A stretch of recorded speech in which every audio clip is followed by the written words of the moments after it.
오늘도 이곳에 함께 모여 하나님께 예배드리고 계신 여러분 모두에게 우리 주님의 은혜와 평화가 넘치시기를 바랍니다. 지난주에 하나님께서는 이스라엘을 물이 있던 곳에서 물이 없던 르비딤으로 인도하시어 물에 관한 두 번째 시험을 주셨습니다. 그런데 그 두 번째 시험은 첫 번째 시험보다 훨씬 안 좋은 상황에서 치러진 시험이었죠. 이전에 마라에서 치러진 첫 번째 시험은 쓴 물이라도 있어서 그 쓴 물을 단물로 바꿀 수라도 있었지만 이번에는 그 쓴 물조차 없는 상황입니다. 그렇게 하나님께서 이스라엘에게 물이란 똑같은 주제를 가지고 조금 더 혹독한 시험을 주신 이유는 이스라엘을 더 성장시키기 위함이셨습니다. 그런데 이스라엘은 그런 하나님의 뜻도 모르고 조금 더 강한 시험을 받으니 얼마 전에 하나님께서 자신들에게 똑같은 시험 속에서 구원하셨던 일을 금방 잊어버리고 모세에게 우리에게 물을 내놓으라며 격렬하게 원망합니다. 그래서 모세는 하나님께 하나님 제가 이 백성에게 어떻게 해야 하겠습니까? 조금 있으면 그들이 돌도 던지겠습니다. 라고 하소연합니다. 그러니 하나님이 모세에게 너는 호렙산에 올라가 거기에 반석 위에 서서 내가 너에게 이전에 너가 나일강을 치던 지팡이로 그 반석을 치라. 그러면 거기서 물이 나올 것이니 그 물을 마시라 라고 답을 주시죠. 그처럼 오늘 본문은 르비딤에서 물이 없어 원망하는 이스라엘에게 하나님이 호렙산의 반석에서 마실 물을 구하게 해주신 사건입니다. 그 중에서 먼저 2절을 한번 보시면, 다시 보시면 이스라엘은 모세와 다투며 그에게 물을 내놓으라 하죠. 그런데 모세는 그 상황이 그들이 하나님을 시험하는 것이라고 합니다.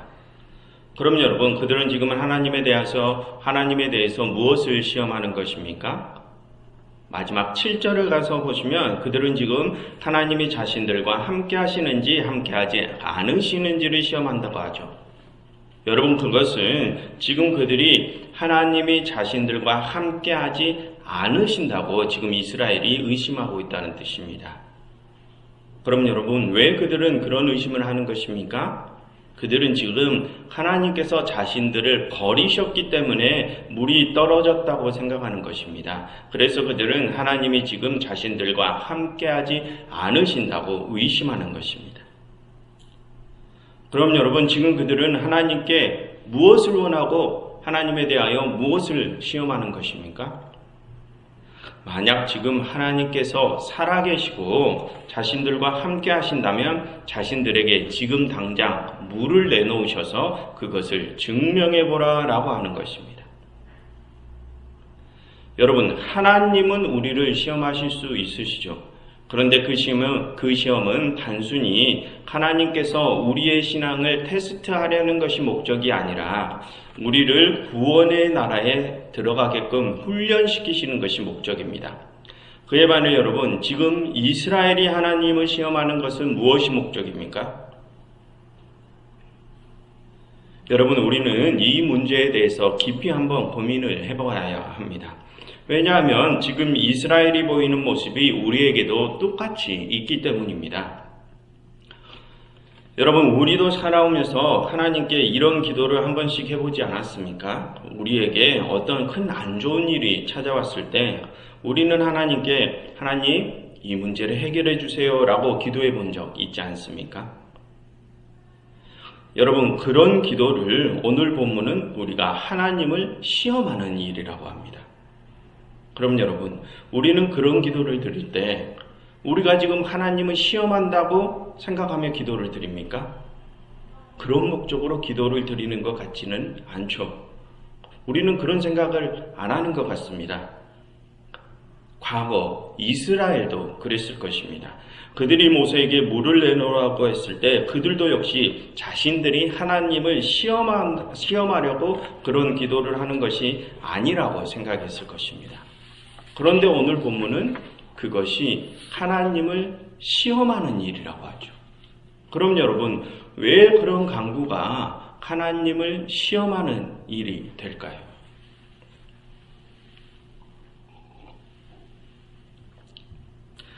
여러분, 우리가 그런 기도를 하나님께 드릴 때 우리는 어떤 목적을 위해서 그런 기도를 드립니까?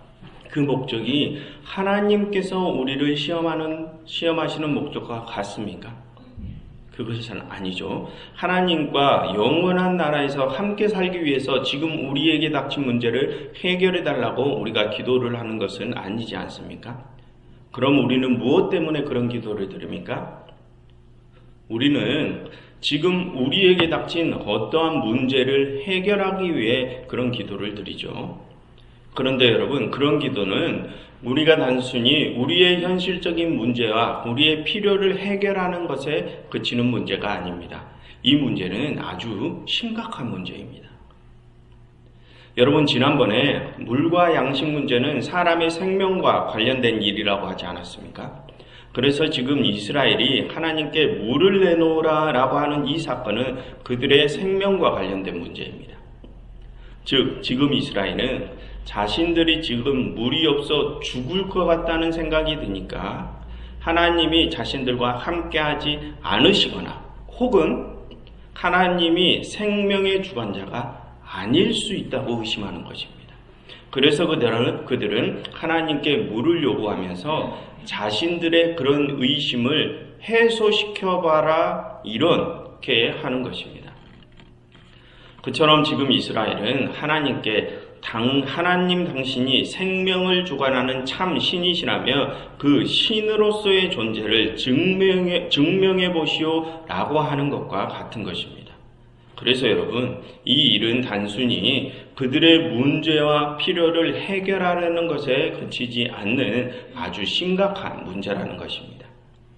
감히 피조물인 인간이 창조주 하나님께 당신의 존재를 증명해 보시오 하는 아주 심각한 사건입니다. 그리고 여러분, 이 문제는 우리가 하나님을 시험하는 문제이기도 하지만 우리가 우리 자신의 신앙을 시험하는 사건이기도 합니다. 여러분, 지금 이스라엘은 물이라는 눈에 보이는 증거물을 통해서 하나님의 존재를 확인하려 하죠. 무슨 뜻입니까? 지금 그들의 신앙은 그런 가시적인 증거물이 있어야지만 유지되는 신앙이라는 것입니다. 여러분, 그렇게 가시적인 증거물에 의존하는 신앙인들은 그들 스스로가 자신들의 신앙이 아주 연약한 신앙임을 증명하는 것입니다. 좋게 말하면 연약한 신앙이지만 직선적으로 말하면 사실 그런 신앙은 파렴치한 신앙입니다. 여러분, 지난 출애굽 사건을 돌이켜보면 하나님께서는 그들의 생명을 구원하시기 위하여 아무런 죄가 없는 애굽의 어린 아이들의 생명까지 거두셨죠. 여러분, 아무런 죄가 없는 그 어린 아이들은 하나님께서 가장 사랑하시는 존재들입니다. 그런데 하나님께서 당신의 그런 사랑스러운 아이들의 생명까지 내어놓으시면서까지 당신을 버리고 떠난 범죄한 이스라엘을 구원하셨죠. 그래서 여러분, 그러한 내용은 하나님께서 당신의 죄 없는 독생자를 내어놓으신 사건과 동일한 사건이라고 지난번에 말씀드렸습니다. 하나님께서는 자신을 배신하고 떠난 우리를 구원하시기 위하여 당신의 독생자를 피로 흘리셨죠. 그런데 여러분, 이스라엘은 하나님께서 우리를 그렇게 구원하셨음에도 불구하고 우리의 삶에 문제들이 찾아오니 무엇을 하나님께 요구합니까? 하나님께 우리 눈에 보이는 증거를 내놓으시라고 요구합니다. 그래야 내가 안심하겠다고 합니다. 여러분, 그런 우리의 모습이, 그런 이스라엘의 모습이 너무도 파렴치하지 않습니까?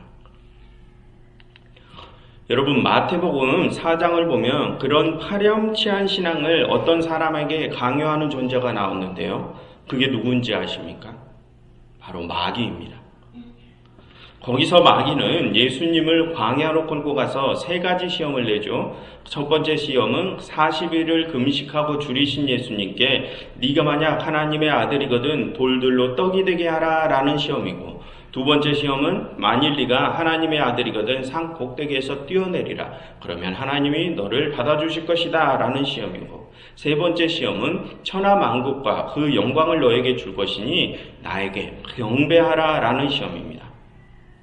여러분, 마귀가 예수님께 낸 그 시험들이 바로 예수님께 파렴치한 신앙을 강요하는 시험들입니다. 여러분, 마귀가 낸 첫 번째 시험을 보면 그 내용이 광야에서 이스라엘이 하나님을 시험하는 내용과 동일합니다. 이스라엘은 광야에서 먹을 떡과 마실 물이 떨어지니 하나님께 그것들을 내어놓으라고 하죠. 그럼 마귀의 시험은 어떻습니까? 똑같이 광야에서 40일 동안 줄이신 예수님께 네가 지금 배고프니 하나님께 돌을 떡으로 만들어 달라 해라, 이것 아닙니까? 이스라엘이 하나님을 시험하는 내용과 마귀가 예수님을 시험하는 내용이 똑같습니다. 그러니 예수님께서는 그 시험에 무엇을 답하십니까? 사람이 떡으로만 살 것이 아니요 하나님의 입으로 나오는 모든 말씀으로 살 것이라 라고 하시죠. 무슨 뜻입니까? 마실 물, 먹을 떡, 그렇게 눈에 보이는 증거물들에 의존하지 않고 하나님의 말씀, 즉 보이지는 않지만 하나님께서 우리에게 주신 그 약속을 믿고 나아가는 것이 진짜 신앙임을 가르치시는 것입니다. 지금 현재 우리에게 찾아온 문제들 때문에 하나님을 의심하며 그 문제들 좀 빨리 해결해 달라고 하나님께 요구하는 것은 참 신앙이 아니라는 것이죠. 여러분, 하나님께서는 당신을 버린 범죄한 우리를 살리기 위해서 당신의 아들의 목숨까지 내어놓으신 분이십니다. 그런 하나님이 우리를 안 좋은 길로 인도하실까요? 범죄한 우리를 위해 당신의 아들까지 내어놓으신 분이 우리가 무엇이 필요한지 모르실까요? 그런데 지금 나에게 어떤 문제가 생겼다고 하나님을 의심하며 이 문제 좀 빨리 해결해 달라고 하는 것이 과연 참 신앙일까요? 여러분, 그처럼 우리가 어떤 공경에 처했을 때 그 공경을 핑계로 하나님께 이것 주세요, 저것 주세요 라고 하는 신앙은 우리 스스로 우리의 자신의 신앙이 아주 나약한 신앙임을 증명하는 것입니다. 그것은 우리의 필요를 채우기 위해서 하나님께 당신의 존재를 증명해 보라고 하는 불경한 행위죠. 여러분, 그렇게 우리의 문제와 필요를 해결하기 위해 하나님께 자기 증명을 요구하는 신앙은 생명의 주관자이신 하나님을 의심하는 신앙입니다. 그러니 예수님께서는 그런 신앙을 거부하시죠. 거부하시면서 두 번째 시험에서 마귀에게 주 너의 하나님을 시험치 말라 하십니다. 여러분, 그것은 하나님께 자기 증명을 요구하지 말라는 말씀입니다.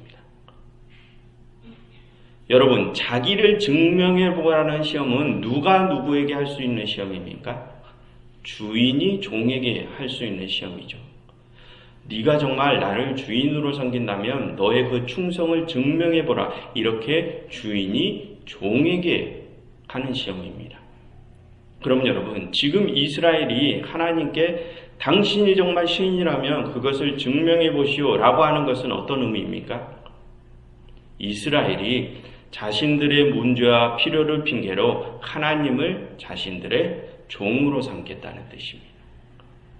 그처럼 여러분, 우리가 우리의 문제와 필요를 핑계로 하나님께 자기 증명을 요구하는 것은 주인이신 하나님을 종의 자리에 내려앉히는 일이요, 반대로 종인 우리가 주인이신 하나님의 자리에 올라 앉으려는 시도입니다. 그래서 예수님께서는 세 번째 시험에서 마귀에게 너는 하나님을 섬기라 라고 가르치시죠. 여러분, 세 번째 시험이 무엇입니까?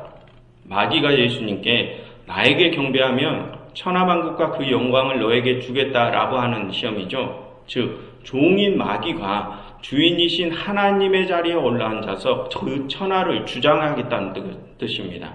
그러니 그런 나를 섬겨보라 라는 말입니다. 그러니 예수님께서 그런 마귀에게 뭐라고 답하십니까? 사탄아 물러가라, 주 너의 하나님께 경배하고 다만 그를 섬기라 라고 하시죠.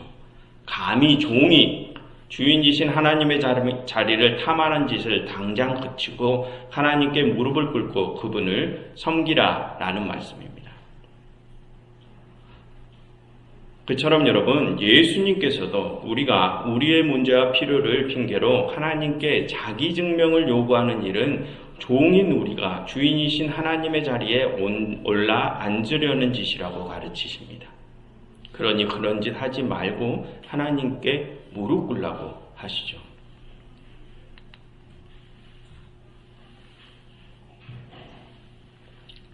여러분, 그와 같은 맥락으로 오늘 본문에서도 하나님께서는 이스라엘에게 그것을 가르치십니다. 여러분, 오늘 본문으로 돌아서 5절과 6절을 한번 보시겠습니까? 거기를 보시면 예수님께서는 모세에게 호렙산에 있는 반석 위에 올라가 그 반석을 치라 하시죠. 그러면 그 반석에서 물이 흘러나올 것이라고 말씀하십니다. 여러분, 이 호렙산, 신의 산은 나중에 하나님께서 모세에게 돌판에 10계명을 주신 산이죠. 율법을 주신 산입니다. 그럼 여러분, 그때 주신 그 율법은 하나님이 왜 이스라엘에게 주신 것입니까? 여러분, 법은 무질서를 바로잡기 위해 만들어진 것이죠. 즉, 창조 세계의 질서를 바로잡기 위해 주신 것이 그 율법입니다. 그럼 여러분, 이스라엘이 그 율법을 지키면 그들이 무엇을 얻게 됩니까? 이스라엘이 그 율법을 지켜서 창조 세계의 질서를 바로잡으면 그때 하나님께서는 그들에게 그 바로잡힌 세상에서 살아갈 영원한 생명을 주실 것입니다. 그처럼 후에 하나님이 호렙산에서 돌판에 쓰인 율법을 주신 사건은 이스라엘에게 생명을 주시기 위한 사건입니다. 그럼 여러분, 오늘 하나님께서는 왜 호렙산의 반석에서 이스라엘에게 물을 주실까요? 그들의 생명을 위해서죠. 그처럼 후에 하나님께서 이스라엘에게 호렙산에서 돌판에 율법을 주신 사건과 오늘 하나님이 그들에게 호렙산의 반석에서 물을 주시는 사건은 모두 그들의 생명을 위한 일이라는 공통점을 가지고 있습니다. 그래서 여러분, 오늘 반석에서 물을 얻은 사건과 뒤에 율법 사건은 서로 관련된 사건입니다.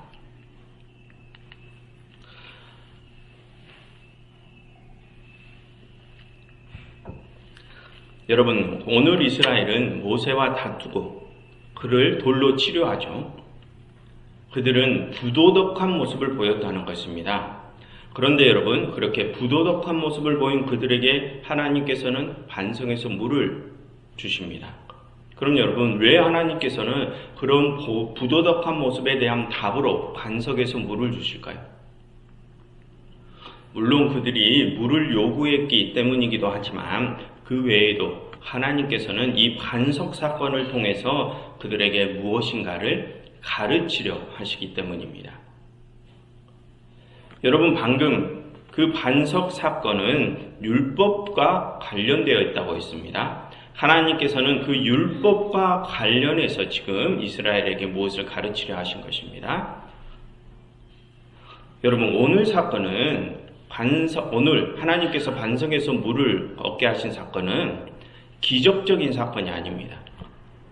여러분, 지하수를 우리가 어디에서 얻을 수 있습니까? 지하수는 땅 속에 있는 물이죠. 그런데 그 땅 속의 물은 어디에 모여 있습니까? 땅 속에 있는 반석들, 큰 돌들로 쌓여 있는 동굴 안에 모여 있죠. 여러분, 만약 흙 속에 물이 있다면 흙탕물만 나오지 먹을 수 있는 깨끗한 물이 나오지는 않지 않습니까? 그래서 대부분의 지하수는 땅 속에 큰 반석들로 둘러싸인 동굴 안에 모여 있습니다. 여러분, 그처럼 오늘 이 반석 사건은 초자연적인 기적적인 사건이 아니라 땅속 동굴 안에 있는 물을 발견한 사건을 극화해서 보여주는 것입니다. 그럼 여러분, 하나님께서 자연 속에 있는 그 물을 찾게 하셨다는 것이 무슨 뜻일까요? 여러분, 이전에도 말씀드렸지만 출애굽 이후에 이제 하나님께서는 초자연적인 기적적인 사건을 일으키지 않는다고 말씀드렸습니다. 자연의 질서 속에서 이스라엘이 자신들에게 주어진 문제를 풀어갈 해답을 스스로 찾게 하신다고 했었죠. 그처럼 오늘도 하나님께서는 자연의 질서 속에서 그들이 물을 찾게 하십니다. 그런데 여러분, 그 물은 이스라엘의 생명과 관련되어 있다고 했었죠. 즉, 오늘 하나님께서는 자연의 질서 속에서 그들에게 생명수를 주셨다는 것입니다. 그것을 다른 말로 하면 자연의 질서 속에 그들의 생명이 있다는 것입니다. 그러니 너희의 생명을, 그 생명을 지키고 싶으면 너희가 무엇을 지키라는 것입니까? 그 질서를 지키라는 것입니다. 여러분, 오늘 이스라엘은 부도덕한 모습을 보였습니다. 무질서한 모습을 보였죠. 그래서 하나님께서는 반석에서 물을 구해주시며 그들에게 질서를 지켜야 함을 가르치신 것입니다.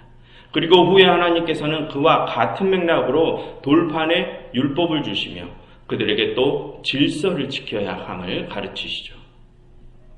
그럼 여러분, 그 질서를 만드신 분은 누구십니까? 하나님이시죠. 이전에 창세기 1장이 그것을 말해주는 장이라고 했습니다. 그처럼 그리고 또한 율법을 통해서 이스라엘이 지켜야 할 질서가 무엇인지를 또 가르쳐 주신 분은 누구십니까? 그분도 하나님이시죠. 그처럼 그 질서는 하나님의 창조 작품 중에 하나입니다. 그럼 여러분, 이스라엘이 그 하나님의 창조 작품인 그 질서를 지키는 일은 또 무엇을 의미합니까? 그들이 그 질서를 창조하신 하나님께 순종하는 것을 의미합니다. 즉, 하나님께서는 오늘 그들이 하나님 당신의 창조 질서에 순종해야 함을 가르치시는 것입니다.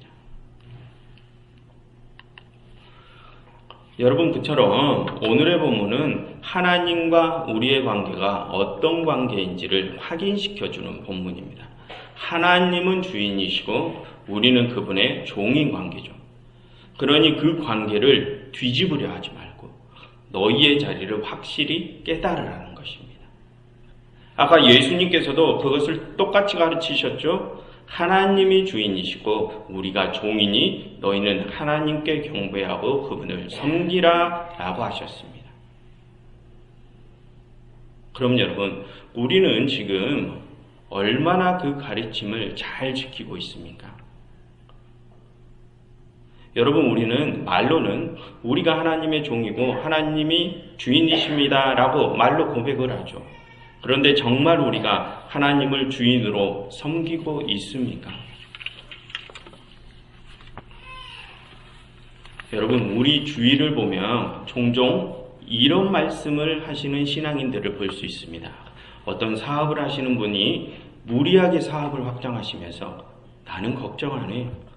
하나님께서 내 앞길을 다 인도해 주실 것이니까 나는 걱정 안 해. 어제 하나님께 기도드렸어. 그러니 나는 걱정 없어. 라고 하시며 무리하게 사업을 확장하시는 분들이 계십니다. 또 어떤 일은 위험한 지역을 여행하면서 나는 걱정 안 해. 어제 기도했어. 하나님께서 우리를 알아서 잘 지켜주실 것이야 라고 하면서 위험한 지역을 겁없이 여행하시는 분들도 계시죠. 또 어떤 이들은 큰 병에 걸렸는데도 기도했으니까 됐다고 하나님께서 낫게 해주실 거라고 그러니 병원 안 가도 돼 라고 하시는 분들도 계십니다. 여러분, 그런 분들이 실제로 우리 크리스천들 중에 굉장히 많죠. 그런데 여러분, 그들은 지금 당신들이 무슨 일을 하고 있는지 모르고 있습니다.